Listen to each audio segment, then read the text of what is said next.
you actually write, LSD was not just a person to me, it was a god, the thing that would make everything okay forever.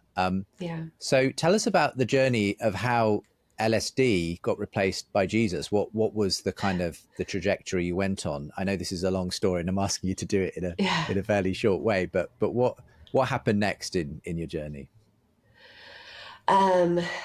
It is a long story, and I was definitely kicking against the goats for a very long time, and kind of in a way dragged kicking and screaming to the foot of the cross. But I so we had our first child, and I think that really made me start thinking about the logical outworkings of the philosophies that I was embracing. We had a friend who gave us a children's book that was expressing in a very fundamental childlike way these different ideas about, and it said, I remember this book, it said, like, I am every person I meet. I am the puppy across the street. And I really started thinking about that. And to hear it expressed, not being couched in this like eloquent philosophical language, the way that someone like Alan Watts could do it, and to hear it just expressed in this really childlike tone, it seemed sinister. And especially when I looked at my own child and thought, like, I don't want him to just be reabsorbed into the all and have no retention of his individual himness, because he was so precious to me. And so that really made me start kind of second guessing, the philosophies and New Age beliefs that I had been embracing.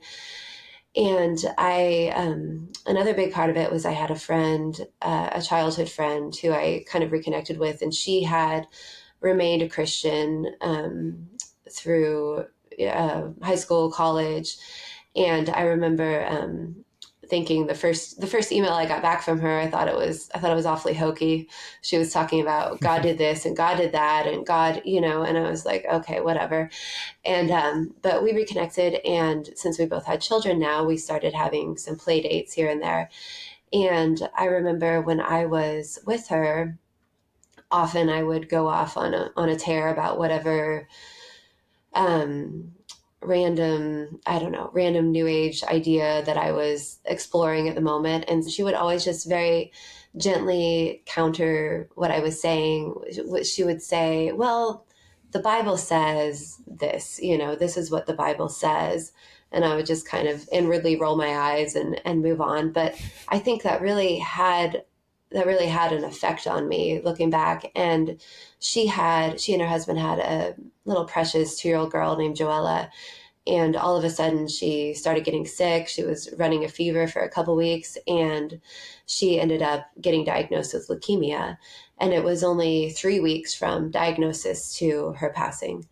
And just horribly tragic, devastating event. And I remember going to her funeral service and I was also newly pregnant at the time with my daughter, and just feeling like, just so like this event doesn't, I can't find a way to shoehorn this into my philosophies. Like, I can't believe that Joella has been reabsorbed into the all, I don't have a way to fit this. Like, my worldview does not have a place for this level of tragedy and this level of sadness and this level of suffering.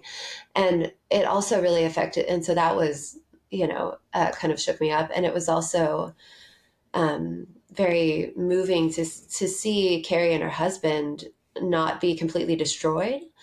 Like, I think now of those contrasting pairs of adjectives that Paul uses in 2 Corinthians 4, like struck down but not destroyed. And so that really had an effect on me, because I thought, if this happened to me, I would be just utterly annihilated. I don't know what I would do. And so those two things together really, and it was almost like I almost felt like Carrie was comforting me at her own child's funeral. And I think that really had an effect on me, that I can't handle this, but for some reason there is something that is sustaining her that can.